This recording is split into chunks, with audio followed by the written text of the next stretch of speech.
Terrorism of success. Life's array of colors. Your life is filled with different arrays or colors.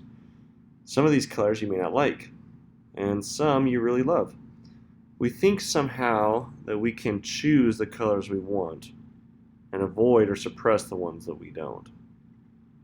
In a vibrant rainbow, for example, you will notice it's not impartial to any of its colors, nor does it exclude. The magnificence of a rainbow comes from the full array of colors. So it's like this rainbow. If you've ever experienced a rainbow, it's not like when you experience it, you go into judging it. Like when you really experience it, like that awe moment where it's like there's just silence and there's beauty in what you're seeing. And it'd be like, there it is, and then you would go, oh, I really, I wish that that violet color wasn't in the rainbow. Or I wish the only color was yellow. Like what really stands out and makes this like awe moment in the rainbow is all the colors. And that you wouldn't want to change any of them. It really, as a whole, not impartial, but as a whole, makes up its beauty collectively. Now, success is a color. It's one of those colors in life. By far, one of my favorite colors in the rainbow is this one of success. And it's one of thousands of different colors. It's just a piece of life. And I can remember as a young kid, I got a lot of attention and praise for my successes. Others also liked it, and it seemed to be like this universal color that everyone agreed was acceptable.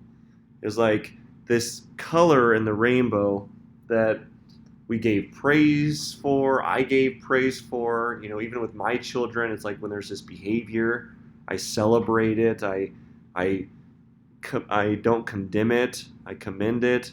And it's like this thing that I raise up above. But when there's like something else that's like yucky or ugly, it's like we'll condone those things. But specifically, color and the color of success is like this one that it's like this universal one that we all kind of have agreed to is good. Like we really like it.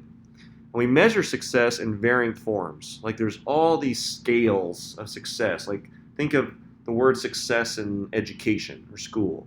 It's like, okay, there's a way to measure that. There's like this like scaling, or like success with business or success with health or success with relationships. Like you would see that there's these measuring scales of what makes up the word success.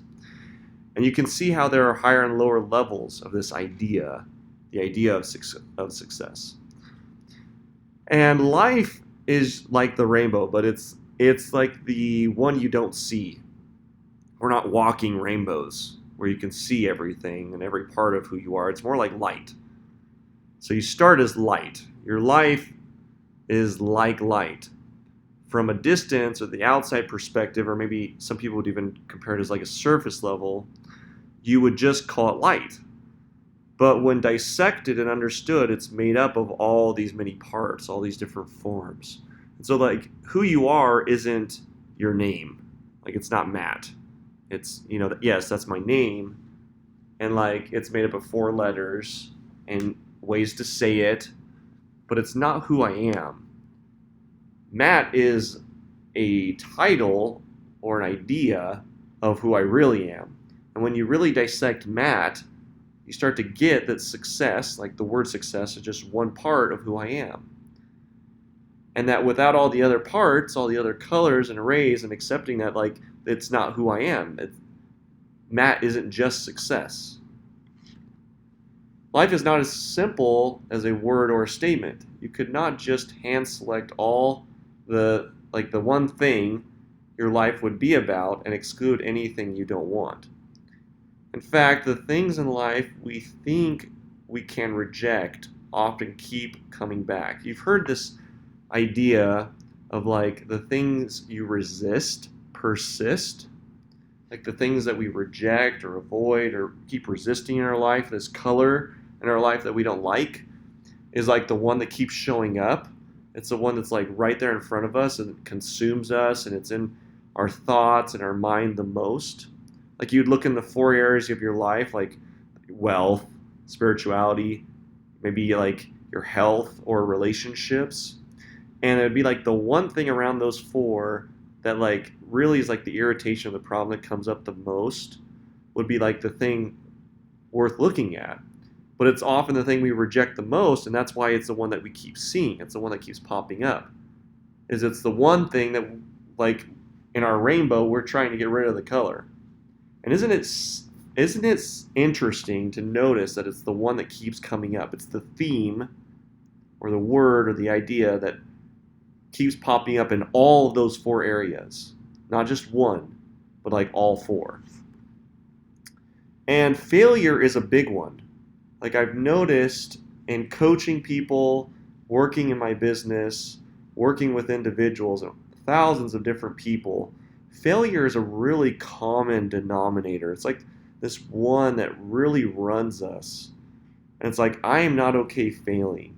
And it shows up in all those four areas of our life.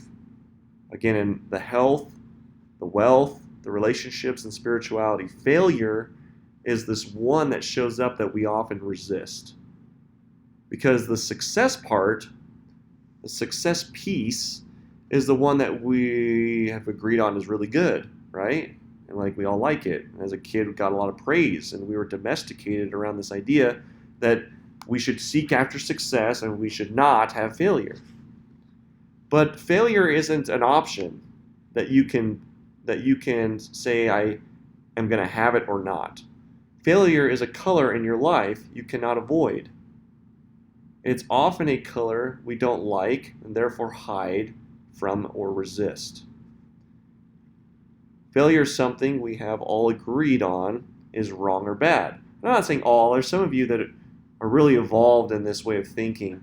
But for the most part, most of us hear the word failure and we think there's something wrong with it. We think it's bad. We think it's wrong. It's something we shouldn't have. And if you go back and try to remember when it was that you first failed, it would be really insightful. Like if you were to try to go back to that one time, the earliest memory of failure, something you did and you got the message, I failed. It could have been at school, your first report card, this thing you were asked to do and it didn't turn out the way you were supposed to. As simple as pouring milk and spilling it on the table, and then the reaction you got from your parents and the people around you. It would have been that thing.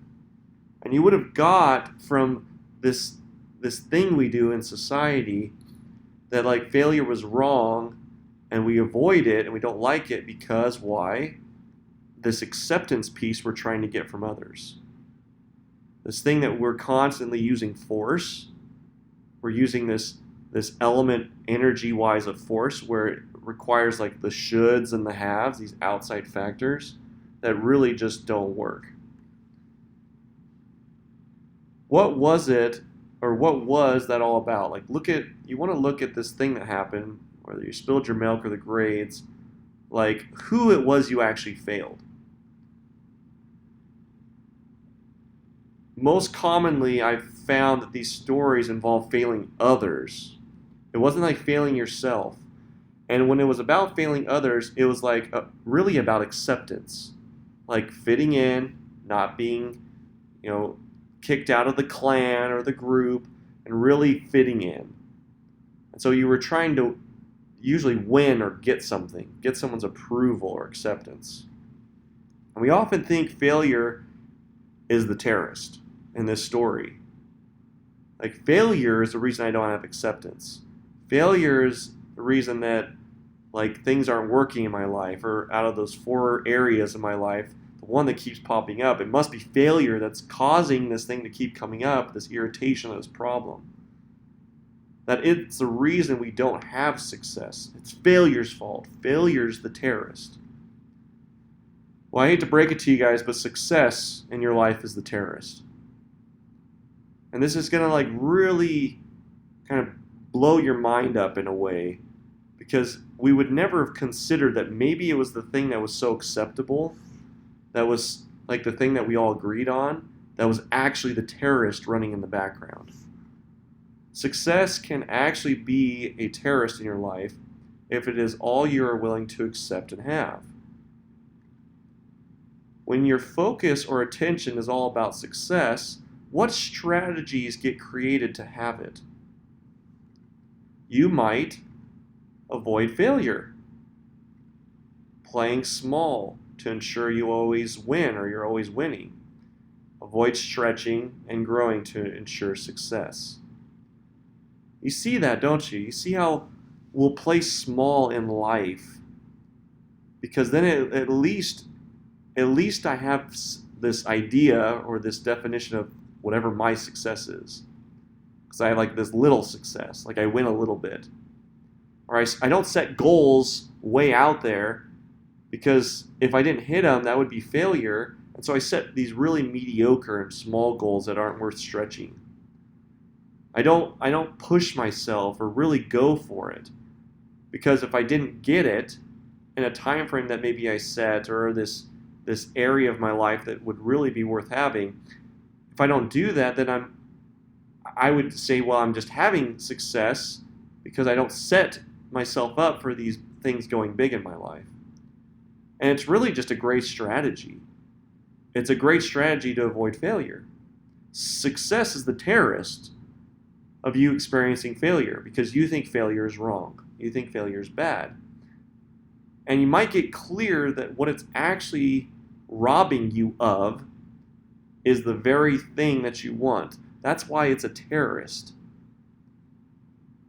It's a terrorist because success is the very thing that's like wanted, and yet it's keeping you. Your belief around success is actually keeping you from having it. It's robbing you of the very array or color in your life that's needed and wanted, and that's failure. It's like, what if you embraced the color of failure? What if you just like fell in love with that? What if that was the focus? What then might be available or possible? So we're going to do the work around this. I want you to follow along and bring whatever it is, your thing. And we're going to do this together. So first I'm going to lay out the principles, and then we're going to get specific in a topic. So are you okay with failing? As you look at your life, or as you look at your life, is failing something that you are okay with? Like, are you okay failing? Could you be okay with failing? Like, could you consider it? Could you be okay with others failing? This might be another piece around your successes, allowing and being okay with, really just being okay with others failing. What could it mean if you were okay with you and others failing? What would it mean? Just look at that. What would it mean if you were okay with others failing, with you failing? Now, I know the one that we socially create. It's like, well, failing's bad. Failing would be wrong. Failing would mean I'm the loser. Anything but first place is losing, right? It's like either first or you're last. Then what we're going to do is look at your willingness. Are you willing to fail? When stepping up to the task or the area that failure could arise, are you willing? So there's the thing in like your health, your wealth, your relationships, or spirituality, and you're like, oh my gosh, am I willing to fail there? Am I willing? And what area of your life do you find that you get stuck here? It's that thing, guys, whatever you've been thinking about, or the thing that could, like, really is consuming in your life, it's like where you would have the most concern in those 4 areas, that's it. And it's like, well, would you be willing to fail? And fail is like the ultimate fail, like take it to its deepest level, not like a half fail, like willing to just completely fail in that area. where you are okay failing but not willing to fail. So you'd want to look at like, we just did the okay around failing. It's like, oh, I'd be okay with failing. I'm okay with them failing around that. But like, you're not willing. It's like, well, I'm okay with them failing at relationships, but I'm not willing to. I'm okay with them failing at business, but I'm not okay. Or them losing all their money, but not me. Heaven forbid me. So are you willing to fail? Are you willing to allow others to fail? Now, this is a one that I find a lot of people get stuck in. They think it's just about them, but it's also your willingness around others to fail. And what could it mean if you were willing with you and others failing? Like, what would it mean in that moment? This is just a consideration. We're going to do the work in a specific example that you'll take through this with me. And then lastly, it's like, could you choose it? Now that you are okay with and willing for yourself and others to fail, could you choose failing? There you are, it's like right in front of the thing you don't want to fail at, but have success in.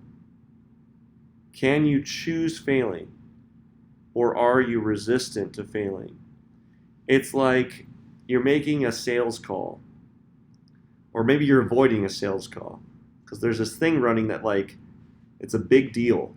And this like hinges on a lot of success, a lot of praise, a lot of acceptance of others. And it's like there's this thing like, what if this person says no? What if I get rejected? What if like it doesn't work out? And you'd be on this thing where you would go through the process of like choosing it. Really seeing the thing you're afraid of as like this piece that would give you access. That by choosing, you could see, like, yeah, you know what? I choose them saying no. I'm willing, I'm okay, but I choose it. And if you could choose for yourself and for others to fail, what immediately in that moment is available? What would be available if you could choose failing? There you are on that call. It's the deal breaker, right? It's the big deal. And you could choose them saying no. You could choose them rejecting the offer. You could choose them not buying into whatever it is you're offering. What's immediately available? And you might find that access to your life is available. That like if they said no, you might get that the no, that what you thought was failure actually gave you access in. It like really opened something up to how you would get yeses. That the no was a yes later. This idea around failure may not have been what you thought it was. There's great books on this, by the way, guys. There are books specifically titled like Fail and Fail Often. Like where the authors really got this concept of like choosing failure. Being free of the terrorism of success. So let's take the terrorist out of success. Let's get specific around an area in your life that this success-failure arises. Is likely an area you would consider as a problem or an issue in your life. It's going to be in one of those 4 areas. It could be anything in these areas: health, wealth, spirituality, and relationships. So just take a moment, look, grab one, and let's do an example with one that I hear a lot of. So I'm going to do one specifically on the success and failure in relationships, and you'll see this. You'll see how this thing undoes itself, but I want you to carry yours with it, because this is something you could do and inquire on your own and really do the work around. So let's take a specific example, and you can follow with whatever yours is. The one I'm going to use is going to be relationships. Romantic relationships. When seeking a romantic relationship, are you available if you are afraid or avoiding failure? Like, just think about it in your own examples, or maybe that's somewhere you're even stuck in. It's like, oh, I'm never doing that again, or the one I'm in is just like, bleh, so I avoid, and we just kind of deal with this okay relationship that we're currently in. This would likely be having your heart broken or experiencing pain or associated with the relationship. So, like, the fear that would be there that would keep you from having the most amazing or available or being available for this type of relationship would be like the ultimatum, right? It'd be the ultimate idea of failure, that you would have your heart completely broken, that you would experience pain unlike anything you've experienced in a relationship before. Or maybe you've just experienced that, and because you've experienced the pain, you're unwilling to go back into it, right? There's that willingness piece. And so what doesn't show up for you? Like having a deep, intimate, romantic relationship again. It just can't be available because you're unwilling to fail. Can you have the success of a romantic relationship if you were not okay and willing to get hurt again? Because you'd want to look at, like, what would be your strategy of not getting hurt again, right? It'd be like the failure thing. What would you be doing and strategies you'd be putting in place to ensure you didn't get hurt and, you weren't going to fail in this area again? And you'd notice that the very strategy or concept, like, oh, I'd never be with a person like this again, or I'd avoid this type of thing, or I have some weird dating strategy, or with the person I'm currently in, I would avoid certain conversations, or I would avoid, like, asking for what I actually wanted. Because you'd have this fear of, like, actually getting hurt in the one relationship you're in, or in a new one that you might be in the future. So are you okay failing? Now, are you okay with failing at it? In our example, are you okay with failing and others failing in relationships? If you were okay with it, you might start to see that having a new relationship or better one, that like the one you're already in, as a possibility, rather be stuck with whatever you are in. Because currently, if there's something there that's just not amazing, not like the dream relationship you always wanted, there's something stuck there for you. Are you willing? Now we go into the willingness piece. Now take that very thing and ask, am I willing? Willingness is the first actionable piece to stepping in to the action that may result in your perceived failure. So it'd be like the actionable thing of willingness. Like, okay, there's this thing I'm not asking for. Well, great, are you willing to ask for it? Or I'm really afraid to have my heart broken if it doesn't align, because it does, right? These things around failure involve variables outside of your control. You might have the thing that's really wanted and the other person's like, ugh, no, I don't like that. And so you settle. And it's like the willingness to really ask and get what's wanted is there because of this failure piece. It's like, so I'll just settle for mediocre. What would it take to be willing? What characteristic or human attribute would have to be there to have willingness? And I'm going to interject and say it's courage. It would require courage. It would require this level of courage to step into that. So now we're going to choose it. We're going to choose failure. Now here you are, and it's time to make a choice. It's like, okay, maybe you've had your heart broken, and like you just told yourself, I would never do that again because it hurts so much. And you get in your life, like there's this thing that like feels empty. Like there's this thing that really would have your life be amazing, but you're unwilling to go there because you can't choose it. Well, here's your opportunity to choose it. What would that look like? Choosing failure in, like, in this case, a relationship. You either do it or you don't.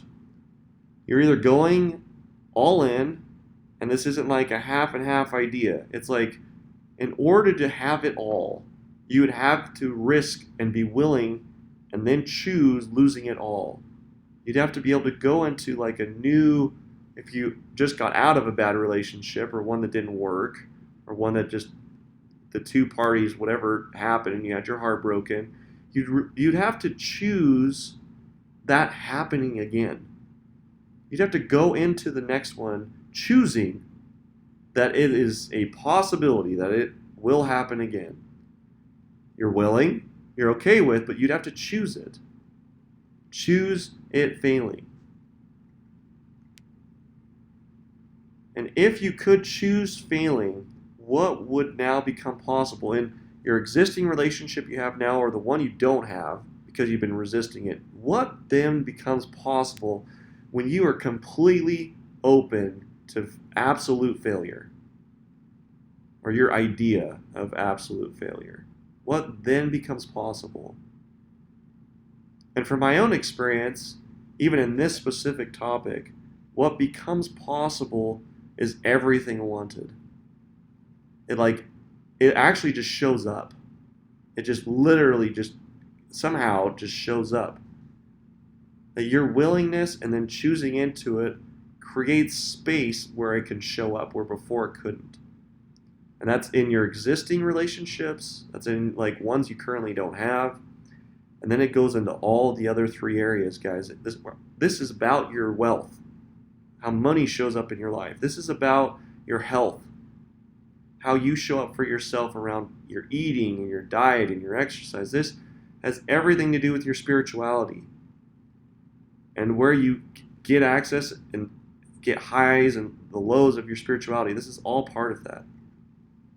Being completely willing and now choosing it, what is also a possibility? The possibility of having it all. It all. Not settling. And is it possible you might fail in this new attempt? Yeah, absolutely. Absolutely. And how would you ever get it if you weren't in it? How would you ever have it all if you weren't willing to lose it all? And would it kill you to lose it all and start over? And is it worth it? And from my experience, it is in all those four areas. And the funny thing is more often than not, the thing wanted, you wouldn't have to actually lose it all. Really, to lose it all would be to die. And I haven't experienced that yet with any of these. But I found as long as the willingness and then choosing is available, you're often not asked to give up any of it. It's literally just a construct, a belief that you'd have to step into. So I wanted to end on this note, and it's this idea of, is it even real? Is failure real? Because we just talked about how failure is this thing that's wrong. We perceive it as something that is bad. And now we can kind of see that failure, like why someone would write a book like Fail Fast and Fail Often, kind of makes sense. Like failure is the gate. Like failure is the success. And so I'd have you consider, is it even real? Meaning, like, is your idea, the one you created around failure, real? And a way you could test this is go around with a specific topic, the people close to you around an idea. Like pick one of the four areas, pick something that's really there for you, it's really present, and say, hey, I think failing at this would look like this. And then have them share what failure would look like, and you'll see what the similarities are and the differences. And you would ask literally 1,000 people, and they would all have different ideas of what failure would look like. So if they were all different, and they are all made up in our own heads, is it even real? Or are we just playing out this illusion of what failure is? Because at some point really early on in our life, we got the idea that that's how you get acceptance, is to avoid it. And with that, guys, I'm going to leave you to your work. At this point, it's up to you to do the work around this. And you could pick any topic, any area of your life, and literally do this work and get free of the terrorism of the thing you liked to actually have it. So making full circle around this, the terrorism of success isn't that success is the terrorist, it's your idea and thinking around it, that is. It's holding you hostage. And as soon as you can get clear on that the thing you've been avoiding, this failure piece around it, isn't real, you can be free. And you'll have access to all the things around success that you want in your life. And you'll embrace failure. And you'll just live life fully with this full array of colors and this full rainbow. Because it's all wanted, it's all part of who you are, and it's everything. Like, it's all part of everything. And it's really amazing. Like, it's really beautiful when you can see life that way.